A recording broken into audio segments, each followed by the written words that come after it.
नमस्कार दोस्तों, स्वागत करता हूं मैं आपके अपने पसंदीदा यूट्यूब चैनल हमारी परीक्षा पर। मैं हूं सुशील जादौन और आज आपके लिए लेकर आया हूं मैं बेहद ही खूबसूरत से प्रश्नों की एक श्रृंखला जो कि आपके लिए यहां पर कारगर सिद्ध रहने वाली होगी। अगर आप मुझसे पूछेंगे तो मैं कहूँगा सर ये एनटीपीसी के लिए कारगर सिद्ध होगी।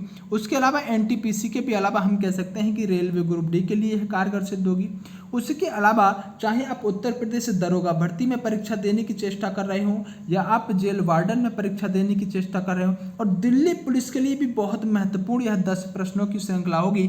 जो आप यह 10 प्रश्न होते हैं इन्हें आप कभी भी घूमते फिरते, आते जाते, डोलते फिरते कहीं भी देख सकते हैं। बस इन 10 प्रश्नों को अटेम्प्ट करते चलेगा और आपको खुद ब खुद पता नहीं चलेगा कि यह 10 प्रश्न आपके कितनी अच्छी तरह से आपकी जीके को यानी करंट अफेयर की पोर्शन को बहुत ज़्यादा मजबूत कर गए होंगे।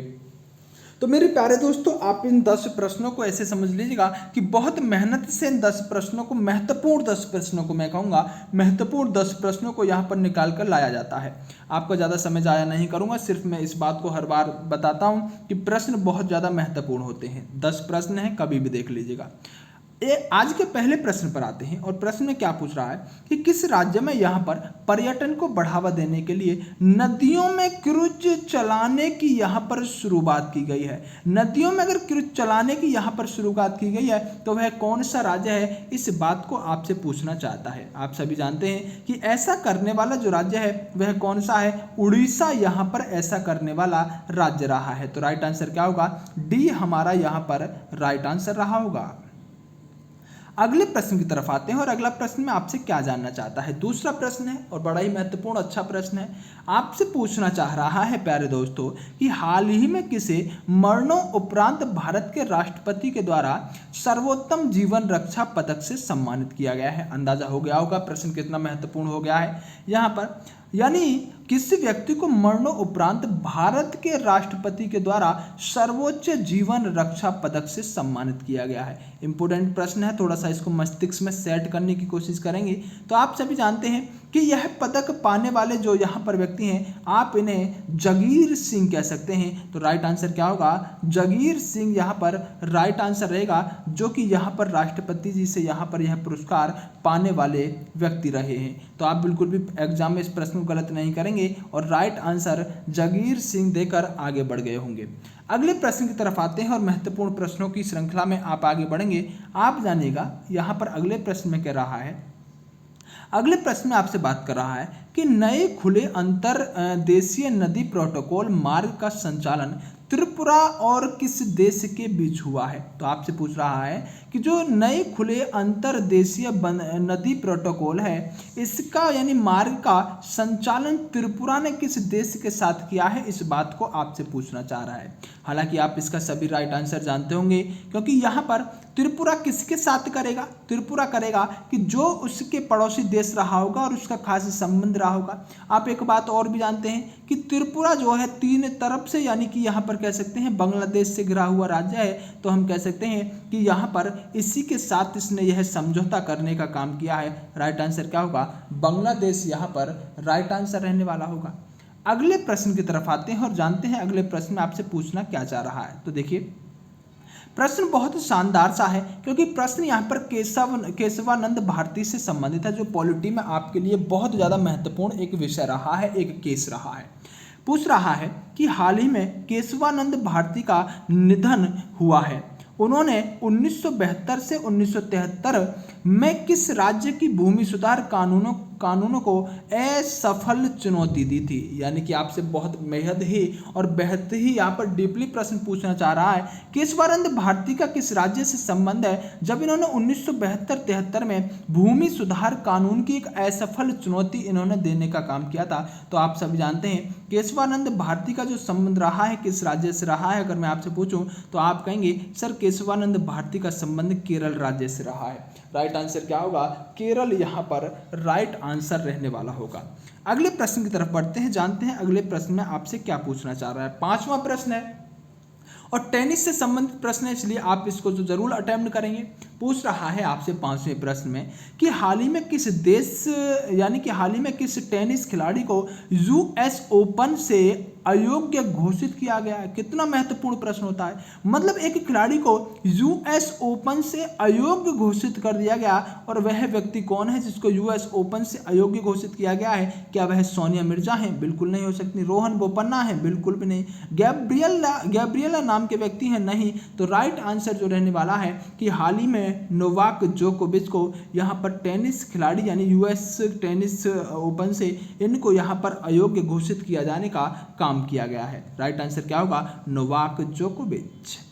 चलिए अगले प्रश्न पर आते हैं, और अगला छठा प्रश्न यहाँ पर जो महत्वपूर्ण प्रश्न आपके लिए लेकर आ रहे हैं उसके बारे में एक बार बात करते हैं। देखिए, हाल ही में किसने बेंगलोर से सोलापुर रोरो सेवा को हरी झंडी दिखाकर रोरो सेवा शुरू करने का काम किया है? यह तो बात तो बिल्कुल ठीक है कि मैंने आपको प्रश्न बता चुका हूं कि रोरो सेवा जो है वह किस किस के बीच में शुरू हुई है? बेंगलोर और सोलापुर के बीच में हुई है। लेकिन अब सर आपसे इतना पूछ रहा है कि किस व्यक्ति ने इसे हरी झंडी दिखाकर यानी कि इस सेवा की शुरुआत की है? छठे प्रश्न के बारे में अगर आप बात करें तो राइट आंसर क्या रहने वाला होगा? BS येदियुरप्पा जो यहाँ के मुख्यमंत्री हैं, उन्होंने इसे यहाँ हरी झंडी दिखाकर इस सेवा का आरंभ करने का काम किया है। राइट आंसर क्या होगा? BS येदियुरप्पा। अगले प्रश्न की तरफ आते हैं और जानते हैं अगले प्रश्न में जो 7वां प्रश्न है क्या आपसे पूछना चाहता है। हाल ही में आपसे पूछ रहा है कि हाल ही में यहाँ पर कह सकते हैं 8वीं पूर्वी एशिया शिखर सम्मेलन यानी आप कह सकते हैं कि आर्थिक मंत्रियों की बैठक जो हुई है उसकी अध्यक्षता करने का काम किसने किया है? यानी हाल ही में 8वीं पूर्वी एशिया शिखर सम्मेलन की बैठक की अध्यक्षता कौन करेगा, इस बात को पूछना चाहता है। क्या इसका नेपाल राइट आंसर है? नहीं सर। इसका अमेरिका राइट आंसर है? नहीं। तो क्या भारत रहेगा? बिल्कुल भी नहीं रहेगा। तो फिर राइट आंसर इसका होगा वियतनाम इसकी अध्यक्षता करने का काम कर रहा होगा। राइट आंसर रहेगा सी, यानी कि वियतनाम इसकी अध्यक्षता करने का काम करेगा। अगले प्रश्न पर आते हैं और अगले प्रश्न में क्या पूछ रहा है? पेंशन कॉर्नर किसके द्वारा बनाया गया है? एक यहाँ पर एंड्रॉयड आधारित इन हाउस मोबाइल ऐप है। क्या नाम है? Pension corner. पेंशन कॉर्नर के बारे में आपसे पूछना चाहता है और यह एक एंड्रॉयड ऐप है। यह किसके द्वारा बनाया गया है, इस बात को आपसे जानना चाह रहा है। तो आप सभी जानते हैं कि जो यहाँ पर यस है, यस यानी यस के द्वारा YES के द्वारा हम कह सकते हैं कि यहाँ पर इसे सॉरी मैं गलत कह गया हूँ, आपसे थोड़ा सा क्षमा चाहता हूँ, अपने शब्दों पर कंट्रोल करना चाहता हूँ। लेकिन आपका प्रश्न गलत ना हो, चाहे मेरे शब्द गलत हो जाएं, लेकिन मैं साथ के साथ करेक्शन करा दूँ ऐसी उम्मीद भी रखता हूँ। यानी कि यहाँ पर पेंशन कॉर्नर जो बनाएगा, आप सभी जानते हैं कौन बना सकता है, क्योंकि पेंशन तो सर CISF ही देने का काम कर सकती है। तो राइट आंसर क्या रहने वाला होगा? CISF ने यहाँ पर पेंशन कॉर्नर एक एंड्रॉयड ऐप बनाने का काम किया है। बार बार कह रहा हूँ राइट आंसर क्या होगा? सी होगा। आप बिल्कुल भी यहाँ पर गलत ना कर दीजिएगा। इसलिए पेंशन कॉर्नर का संबंध किससे है? CISF से पेंशन कॉर्नर का संबंध रहने वाला है। राइट आंसर यहाँ पर बी यानी CISF का संबंध पेंशन कॉर्नर से।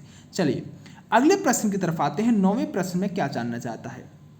9वें प्रश्न में आपसे कह रहा है कि भारतीय रेलवे बोर्ड यानी भारतीय रेलवे बोर्ड के पहले CEO के रूप में किन्हें नियुक्त किया गया है? भारतीय रेलवे बोर्ड के पहले CEO के रूप में किसे नियुक्त किया जाने का काम किया है? प्रश्न में आपको बता, यानी कि अगर प्रश्न की बात करें तो प्रश्न यहाँ पर रहने वाला होता है कि हाल ही में यहाँ पर जो भारतीय रेलवे बोर्ड के पहले CEO हैं, इन्हें CEO के रूप में किसे नियुक्त किया जाने का काम किया गया है, इस बात को आपसे पूछना चाहता है। तो राइट आंसर क्या रहने वाला होगा? विनोद कुमार यादव को यहाँ पर यानी कि पहले रेलवे बोर्ड के CEO के रूप में नियुक्त किया जाने का काम किया गया है। राइट आंसर क्या होगा? सी यहाँ पर राइट आंसर होगा।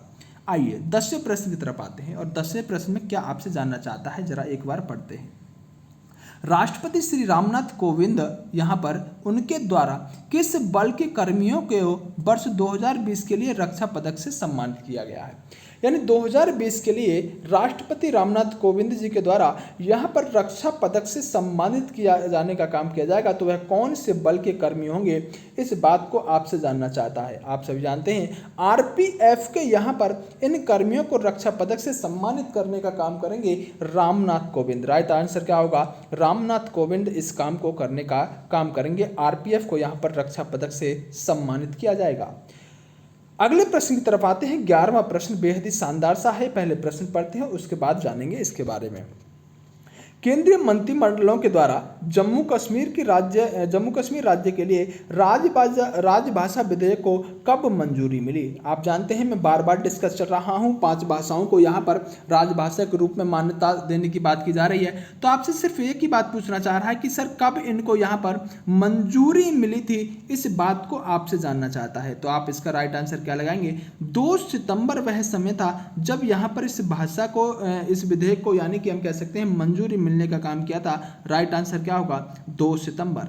चलिए मेरे प्यारे दोस्तों, अगर मैं आपसे पिछले प्रश्नों की बात कर लेता हूं जो मैंने पूछा था कि राष्ट्रपति जो होंगे भारत के, वह किस अनुच्छेद के अंतर्गत शपथ लेने का काम करेंगे? तो अधिकतर बच्चों ने इसका आंसर गलत दिया है, क्योंकि मैं जानता हूं कि यहां पर जो आपसे मैं प्रश्न पूछता हूं वह बेहद महत्वपूर्ण होते हैं, क्योंकि आप में से बहुत कम लोग उनके सही आंसर दे पाते हैं, लेकिन जो सही आंसर देते हैं वह वास्तव में ही काबिल तारीफ होते हैं, क्योंकि यह प्रश्न सामान्य प्रश्न नहीं होते, वह प्रश्न होते हैं जो आपसे हमेशा गलत होते हैं। अगर मैं बात करूं कि किस व्यक्ति ने इसका सही आंसर दिया है, तो यहाँ पर ध्रुव जादौन है, जिन्होंने बताया है कि भारत के राष्ट्रपति अनुच्छेद 60 के अंतर्गत अपने पद की शपथ लेते हैं। तो राइट आंसर क्या होगा? अनुच्छेद 60 राष्ट्रपति के यहाँ पर यानी कि पद के शपथ के बारे में बताता है। उसके अलावा भी अगर मैं बात करूं तो यहाँ पर आप में से अंकित जाट ने यहाँ पर आर्टिकल 60 राइट आंसर दिया है। तो अंकित जाट एवं ध्रुव जादौन ने यहाँ पर राइट आंसर दिया है। बाकी जो बामन बता रहे हैं वह पद के बारे में बता रहे हैं, जबकि मैंने पद के शपथ के बारे में आपसे पूछा था। तो राइट आंसर क्या होगा? अनुच्छेद 60। अगले प्रश्न को आज मैं पूछता हूं, तो आप सिर्फ मुझे इतना बताइएगा कि जो भारत के अंदर यानी कि भारत के अंदर लोकसभा का गठन किया गया है, लोकसभा किस अनुच्छेद के अंतर्गत आती है? लोकसभा किस अनुच्छेद के अंतर्गत आती है, सिर्फ आपको इतना बताना है। अगर आप इस प्रश्न का आंसर जानते हैं तो अनुच्छेद पर ही मैं प्रश्न पूछ रहा हूं पिछली 2 वीडियो से, तो आप मुझे जरूर अवगत कराइएगा कि आपसे इस प्रश्न के बारे में कितना आपसे आता है, लोकसभा के बारे में आप कितना जानते हैं। लेकिन ज्ञान आपका अपना खुद का होना चाहिए, कहीं से कॉपी पेस्ट करने की चेष्टा ना करें। आप लोकसभा के बारे में जितना ज़्यादा लिखेंगे उतना ही आपको याद भी होना चाहिए, और याद अगर आप कर लेंगे तो फिर आपको हमेशा वह याद रहेगा ही रहेगा।